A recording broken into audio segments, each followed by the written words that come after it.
Alright, folks, it was bound to happen. It's the new year, January. Couldn't let the entire month go by without putting out a syntax video, as I've already done a correct sentence structure video and a PARSE video. So this particular syntax video, I'm going to focus on the words that Donald J. Trump repeated during his swearing-in ritual ceremony.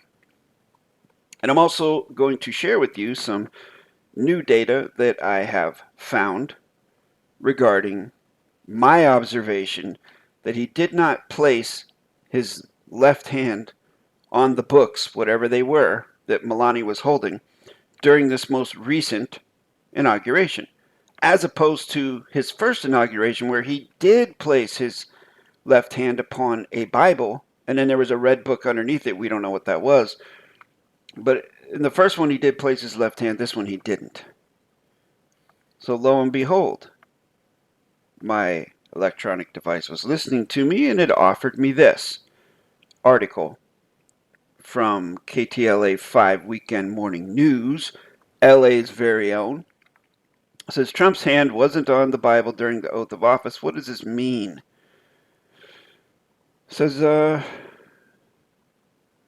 placement of Trump's left hand, however, has no bearing on the legitimacy of his first day back at the job.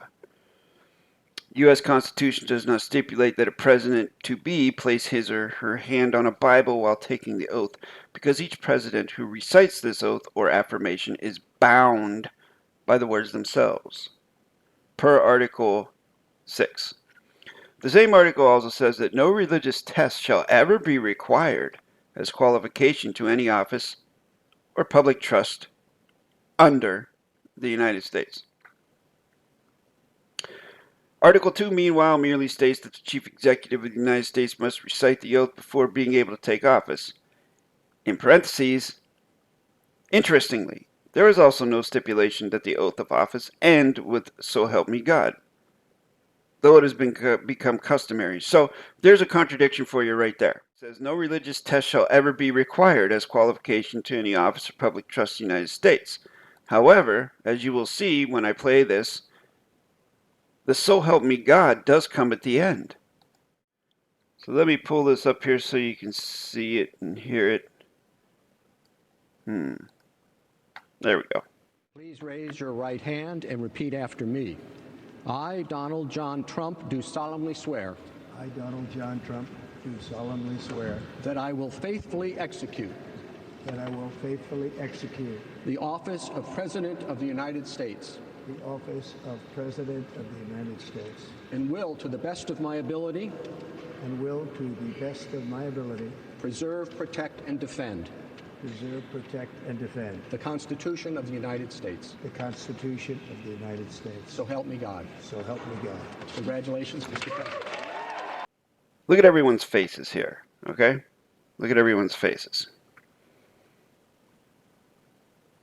Clinton appears to be staring somewhere over here, or somewhere over here at something we can't see, maybe over here, or here,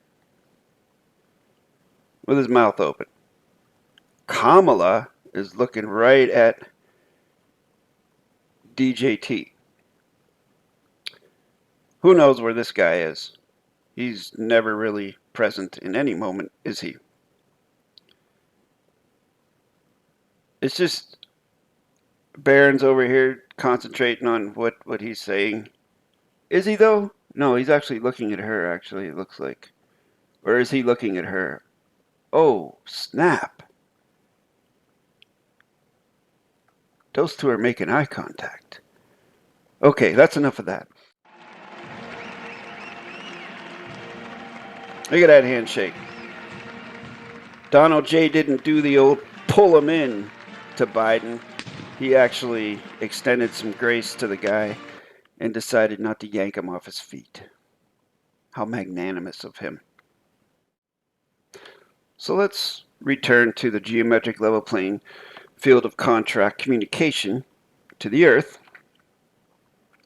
and look at the actual words that Donald said. He said, I do solemnly swear that I will faithfully execute the office of the President of the United States and will, to the best of my ability, preserve, protect, and defend the Constitution of the United States, so help me God. Looking at it on the surface level, I do solemnly swear. All right, now on the government website, you can look this up if you want. In parentheses, it has after swear, it says or affirm in parentheses.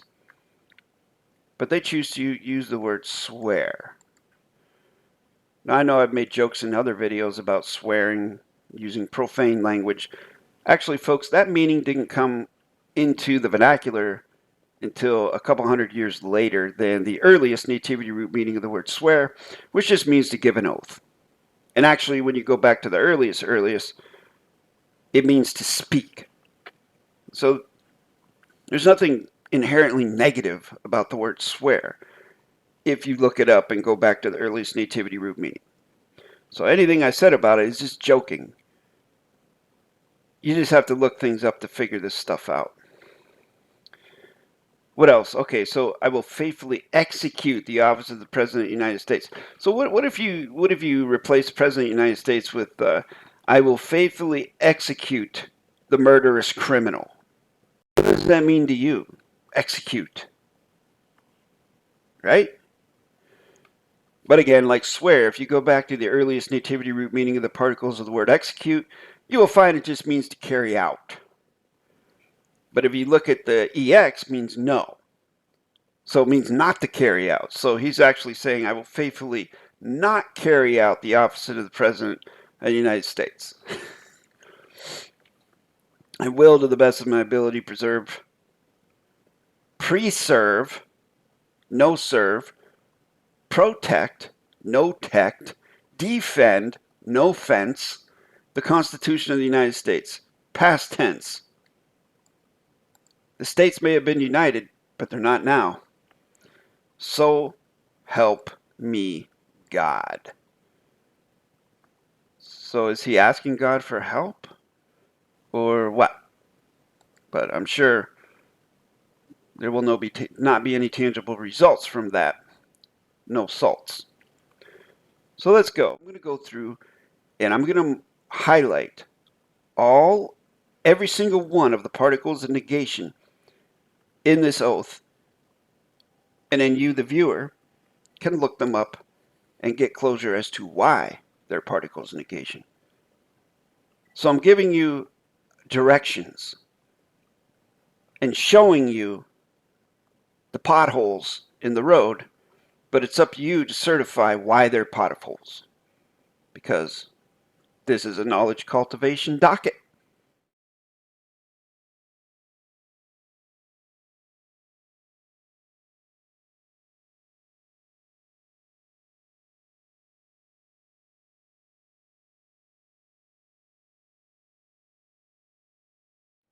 There are your particles of negation. Hopefully I got them all. And now we will continue on with credentialing tangible and non-tangible contract words. And I'm going to do something different here. I'm going to go through and color code the tangible contract words and the non-tangible contract words. All right, so the tangible contract words I'm going to code green, and the non-tangibles I'm going to code yellow.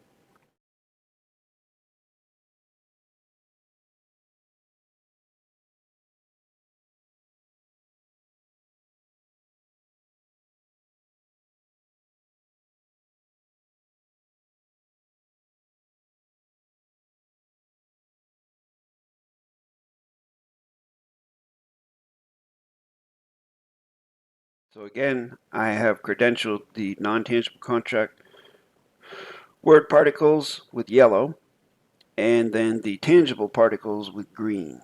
So that gives us enough data to be able to move forward with our syntaxing. As I teach in my correct sentence structure communication PARSE syntax grammar workshops, as well as in the over 1,000 videos on this YouTube channel, free to the public, tangible contract words will never be adverbs. Non-tangible contract words will never be adjectives. Verbs can either be tangible or non-tangible. Pronouns can either be tangible or non-tangible. Only verbs or pronouns would come at the end of a syntax sequence. The beginnings of syntax sequences would either begin with a pronoun, an adverb, or an adjective. They would never begin with a verb in the fiction context. Nothing can follow a pronoun except for a break in the continuance of the evidence or an adverb. And there are 5 syntax scenarios. Adverb verb, pronoun adverb verb, adjective pronoun, adverb adjective pronoun, and pronoun adverb adjective pronoun. 5. And then with a little asterisk at the end there can be a for all by itself, a pronoun all by itself. So here we go. So I is non-tangible, do is tangible.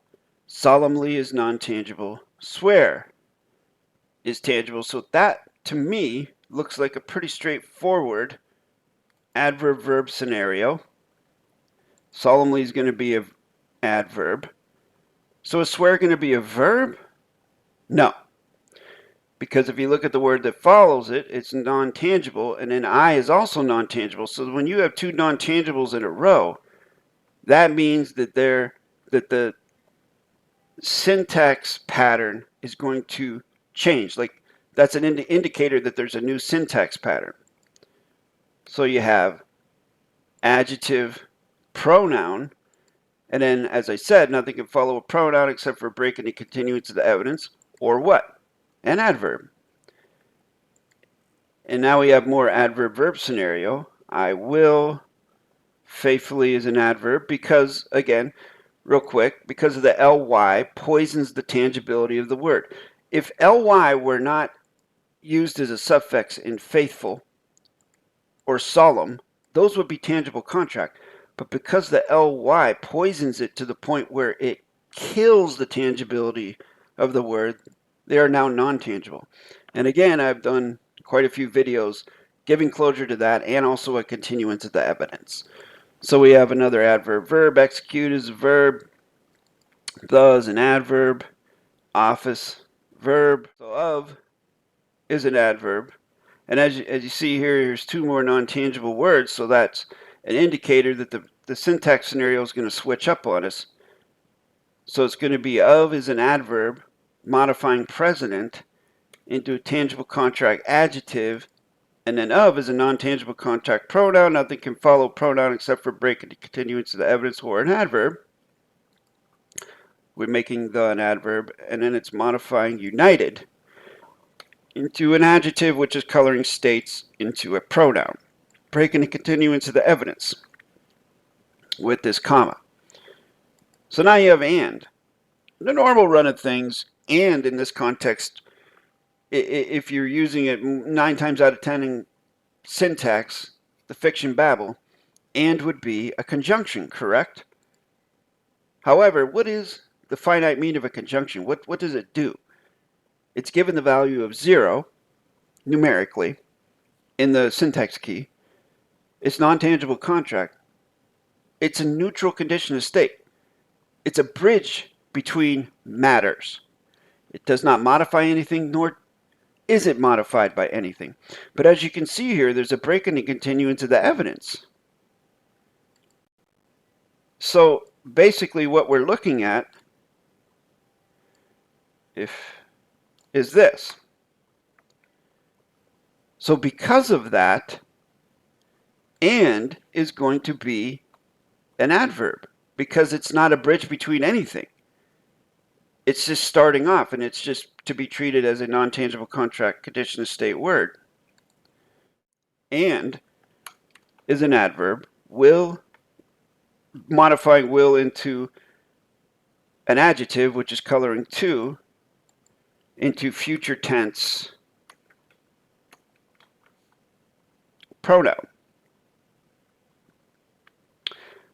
The is an adverb, and you see another 2 non-tangibles, so that means best is we have a new syntax scenario. So it's another 1, 3, 4. And then we got a 1, 2 here because we have another break in the contingent of evidence. My is non-tangible, which means it cannot be an adjective. It definitely can't be a verb because it's not being modified. So my is non-tangible contract adverb modifying ability into a verb. Preserve is between two breaks in the continuance of the evidence, so it is a standalone pronoun. And now we have protect and defend. We have a tangible, and then we have a conjunction, which is functioning as a conjunction in this position because it is serving as a bridge between these two tangible contract words. So how are we going to do that? Well, pretty easy. Protect is a pronoun and is a bridge, a neutral bridge between these two tangible contract words. Defend is going to be a pronoun. The is going to be an adverb because it can't be anything else except for an adverb because what? Nothing can follow a pronoun except for a break in the continuance of evidence or an adverb. Now we see these two non-tangible words. That's another indicator that the syntax pattern is going to change up. So we have another 3, 4. Now check this out, folks. Check this out. See, why is there a 404? How can that be? Well, just think. Imagine, if you will, that wasn't there. You see the 412, or I mean the 4134. You see that right here, the 4134. That is a syntax scenario. It is literally the same thing as this, just with an added conjunction. It's still a 4134 scenario. 4134. Do you see it? I highly recommend going through my syntax playlist for more closure on this. So now we have, again, nothing can follow a pronoun except for a break in the continuance of evidence or an adverb. And we have another 3, 4 because we have two tangible contracts words in a row. United is 3.8, which I think I messed up here. Yep, 3.8 right here. Let's go through and double check these tenses. Faithfully execute the office of the President of the United States. It will, to the best of my ability, preserve. Okay, preserve. That could be construed as future tense. I mean, you know, because pre and pro are kind of the same, you could also put a 4.9 for protect, but I think in the context it's not really necessary. United 3.8, and then we have so. So is non-tangible contract, so that's an adverb, and because this break in the continuous of evidence here, this comma, it starts a new sequence, so it's an adverb verb to finish it out. And guess what? God is a tangible contract dangling participle verb. And again, for closure on that, you can check out my full syntax playlist, which I would say there's about 75 videos on there, if not more. Okay. So folks, I hope you have enjoyed this video. I hope you've learned something from it. I tried to keep it as concise as I can. This is kind of an intermediate video. If you're a beginner, probably this will not make much sense to you. So that's why I say, you know, go back. Feel free to invest all the now space you want to in studying all the free videos on this channel, over 1,000 of them for you. Happy New Year. My gift to you. But if you're real serious, if you're one of the diehards, if you're one of the 1% of the 1% of the 1% who have the motivation and the drive to learn this, contact me at jasonmatthewg17@gmail.com. Please include your full correct name and apply for a workshop. Just hit me up with an email saying, Jason, yes, I would like more information about learning this grammar, because I have been teaching workshops to hundreds of folks all over the earth for 7+ years. I have dialed it in. If I may say so myself, I've dialed it in. I have a curriculum. It's just like walking into a classroom, only you are the only student, and I focus entirely on you. you learn this as fast as you're willing and motivated to learn it. All right, that's enough of this. Thank you. Thank you for your viewership. Thanks for watching. And I'll see you out there on the ice.